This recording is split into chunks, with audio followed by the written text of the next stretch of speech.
कहां से काम जो सर पे पड़ गए। जाकर पानी लेकर आ। प्यार का मतलब भाभी होना तो नहीं होता ना? मैं इस वक्त ब्लैंक हो गया हूँ। ये सपना देखना बंद कर, हमें शॉपिंग पे जाना है। क्या यार केतकी, तूने भी ना मेरा इतना अच्छा सपना तोड़ दिया। आप जितना मुझे प्यार करते हो ना, उतना कोई भाई अपने भाई से नहीं करता होगा। अब भी नहीं बताएगा मुझे क्यों उदास रहता है आजकल? भाई आप थोड़ा इंतजार कर दो, थोड़ा सा। वक्त आने पर मैं आपको सब कुछ बता दूंगा। I promise you. ठीक है। कैसे बताऊं भाई,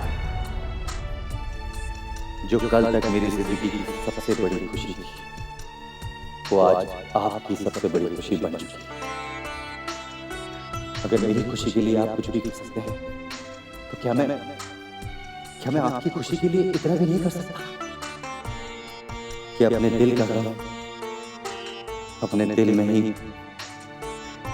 जज्ब कर लूं, अपने आंसुओं को हमेशा के लिए पी जाऊं।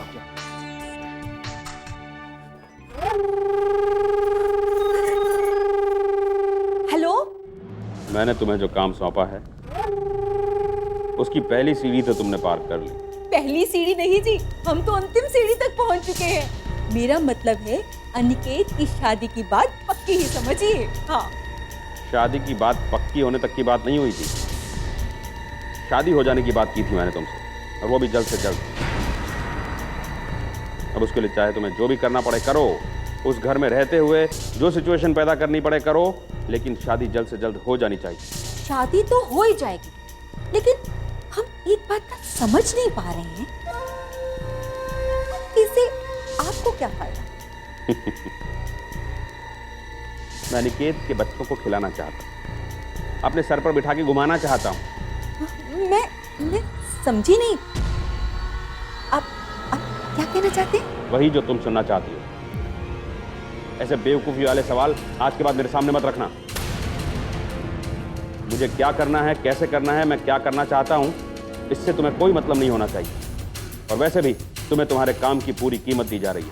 ठीक है, मैं समझ गई। आप तो बस ना कोई नाराज हो जाती छोटी सी बात पर।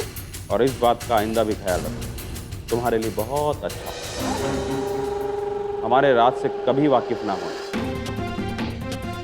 क्योंकि हमारे राज से जो वाकिफ होता है वो हमारे लिए खतरनाक बन जाता है, और हमारे लिए वो खतरनाक बने उससे पहले हम उसके ऊपर खतरा बन के मंडराते हैं। मैं तो बस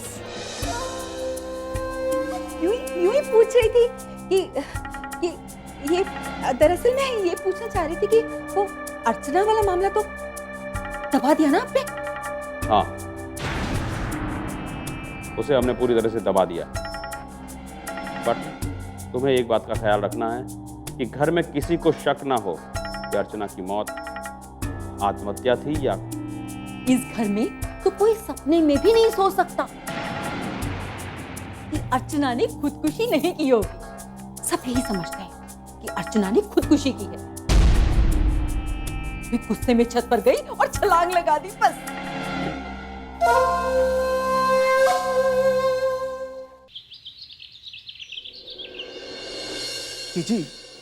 ये जो श्वेता है ना, नंबर 1 की कामचोर है, कामचोर। इसीलिए मैं तो कोई भी काम कहने से पहले 10 बार सोचता हूं, पता नहीं मुझे क्या सुनने को मिल जाएगा।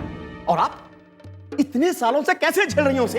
क्या करूं कुंज, ये तो अच्छा है कि अनिकेत को उसके बारे में बोलने की इजाजत नहीं दी मैंने, वरना ये तो हमारे सर पर सवार हो जाती। अब देख लो, दवा हाथ में लिए बैठा हूं। एक गिलास दूध का मांगा था, इसे लगता है जैसे कोसों दूर से दूध लेने गई है। अब जैसे झेल रही हो वैसे झेलती रहो, आगे राम जी की मर्जी।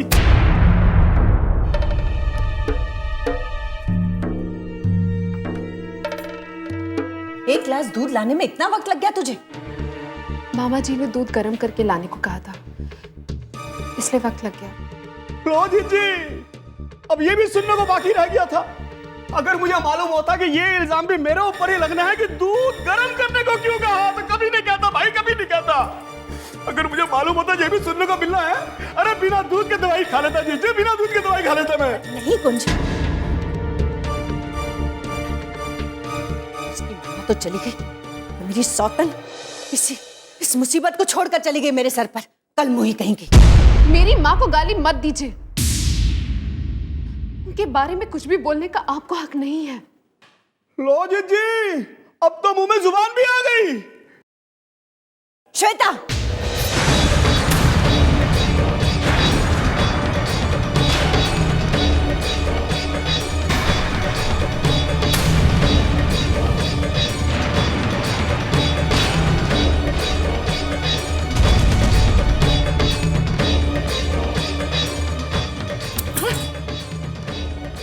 बस कीजिए माँ, बहुत हो गया ये सब कुछ।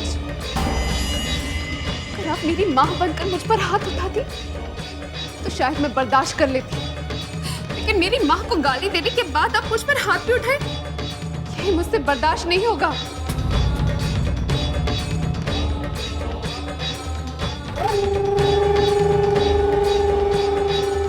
हाय हाय दीदी,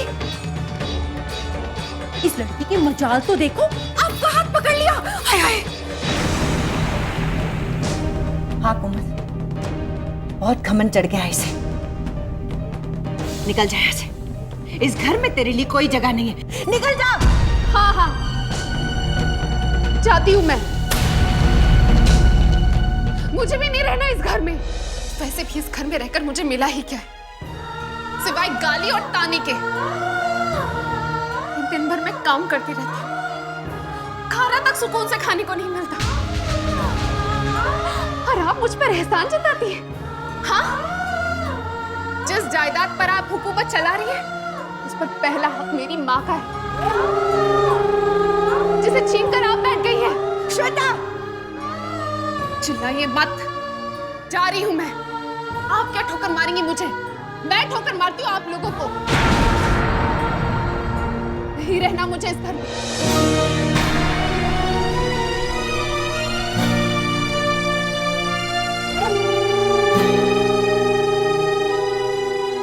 आगे राम जी की मर्जी। सुना आपने? सुना? आपकी लाडली ने क्या गुल खिलाया? सारे इल्जाम मुझ पे ही लग रहे थे। बात क्या है सुमति? अरे भैया ने उसे दूध लाने के लिए कह दिया तो पता नहीं क्या क्या कहने लगी। जब मैंने उसे समझाना चाहा तो भड़क उठी और कहने लगी आप लोगों ने मेरे लिए किया ही क्या है। मेरा हाथ पकड़ लिया उसने। जब मैंने उसे डांटा तो मुझे धमकी देने लगी घर छोड़कर जाने के लिए, और घर छोड़कर चली गई। नहीं सुमति, उसका इस वक्त इस घर से जाना ठीक नहीं है। तो क्या मैं उसे हाथ पैर जोड़कर उसे रोकती? देखो सुमति, उसने जो भी फैसला लिया है बहुत सोच समझ कर लिया होगा, और फिर हमने उसके लिए किया ही क्या है, उसे दिया ही क्या है। दिन भर तो बेचारी घर का काम करती थी, फिर भी इस घर से उसको नाम मात्र को ही प्यार मिला है। उसकी इस हालत का जिम्मेदार मैं हूं सुमति, मैं हूं। शायद मेरी खामोशी की वजह से उसे इस घर को छोड़ने का फैसला लेना पड़ा। मैं बताऊं उसने ये फैसला क्यों किया? क्योंकि उसने अपनी माँ को देख लिया था, जो मरी नहीं जिंदा है। वो यही है, इसी शहर में। इसी बात ने उसका दिमाग खराब कर दिया है। हो सकता है कि उन माँ बेटी में बात भी होती हो और उसे ये भी पता हो कि उसकी माँ कहाँ है। इसीलिए वो इस घर से निकलने का बहाना ढूंढ रही थी, इसीलिए घर छोड़कर चली गई। नहीं सुमति, हमें उसका पता लगाना ही पड़ेगा। हरगिज नहीं। और कान खोलकर सुन लीजिए, वो ये घर छोड़कर अपनी मर्जी से गई है। बड़े गुरूर में गई है ना। गुरूर के धूप में जलते हुए तो गई है, पर आंसुओं से भीग कर लौटेगी। तब भी मैं उसे इस घर में कदम नहीं रखने दूंगी। अब अगर वो चली गई है तो वापस नहीं आएगी।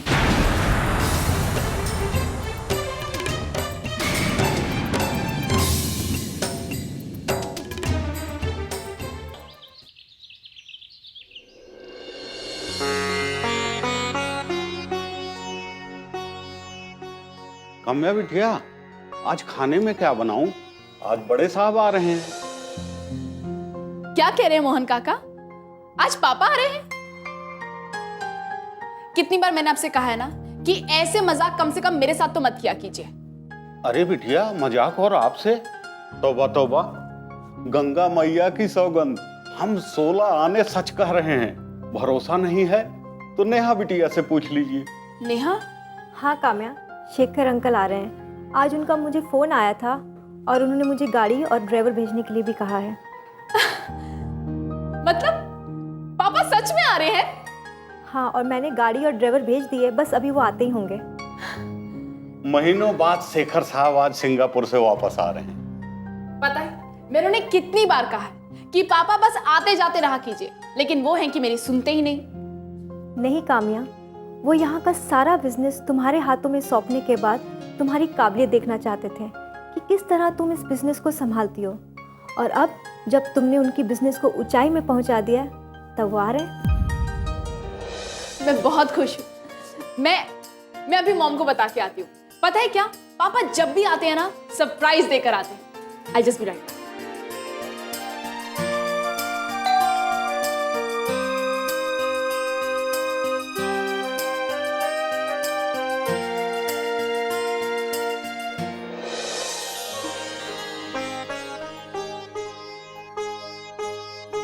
अब यकीन हुआ मेरी बात का? कैसी हो काम्या बेटी? पापा मैं तो अच्छी हूँ, लेकिन आप कैसे हैं? मैं भी अच्छा हूं। तुम्हारे बारे में हर पल की खबर रखता था और मुझे गर्व है कि तुम मेरी बेटी हो। थैंक यू पापा। मैं जब भी काम्या के बारे में ऐसे कुछ कहता हूं तो तुम्हारी आंखों में आंसू क्यों आ जाते हैं? आप जब भी काम्या को अपनी बेटी कहते हैं, आपकी महानता को देखकर दिल इस कदर जज्बाती हो जाता है कि ना चाहते हुए भी आंखों में आंसू आ जाते हैं। लेकिन मैं आज अकेले नहीं आया हूं, बल्कि मेरे साथ कोई और भी आया है। कौन आया है? एक बेसहारा लड़की जो खुदकुशी करने के इरादे से रोड पर चली आई थी और मेरी नजर उस पर पड़ गई। मैं अभी बुलाता हूं। जी। आओ बेटे।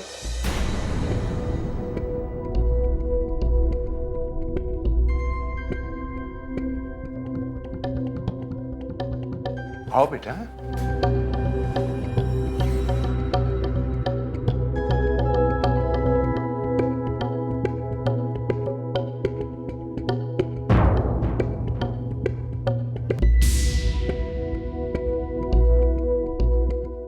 माँ,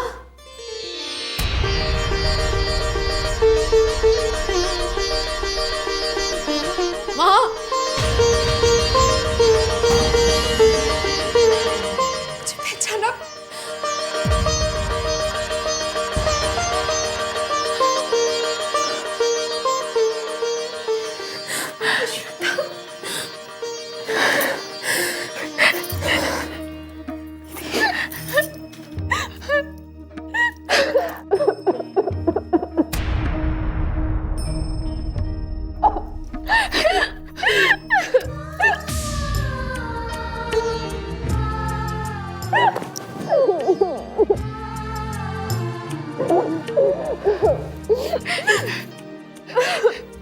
तुझे कैसे नहीं पहचानूंगी मेरे बच्चे? तू मेरे आंचल से जरूर दूर हो गई, लेकिन मेरी यादों से कभी अलग नहीं हो पाई तू। जानती है तेरे हर साल की तस्वीर है मेरे पास। उन्हीं तस्वीरों को देखकर अपना दिल बहलाया करती थी, लेकिन अब तू आ गई है मेरी श्वेता।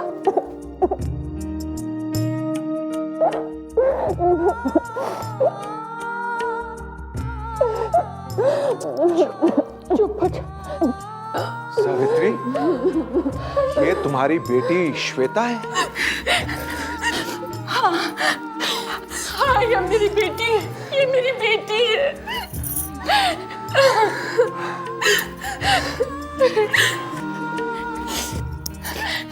काम्या, ये तेरी बहन है।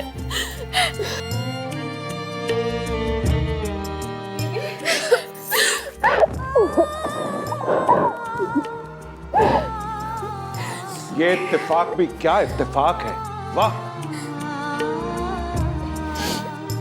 ये इत्तेफाक नहीं, कुछ लोगों के हाथों में भगवान यश देकर भेजते हैं। वो ना जाने कितने लोगों की जिंदगियां बचाते हैं,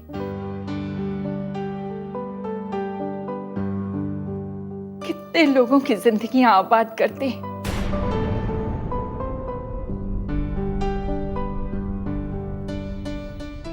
आपके हाथों में भी भगवान ने यश देकर भेजा है, वरना ये इत्तेफाक ना होता। श्वेता थकी हुई है, उसे अंदर ले जाओ, बाद में बैठकर बात करते हैं। जी चल, चलो दीदी, मैं आती हूँ।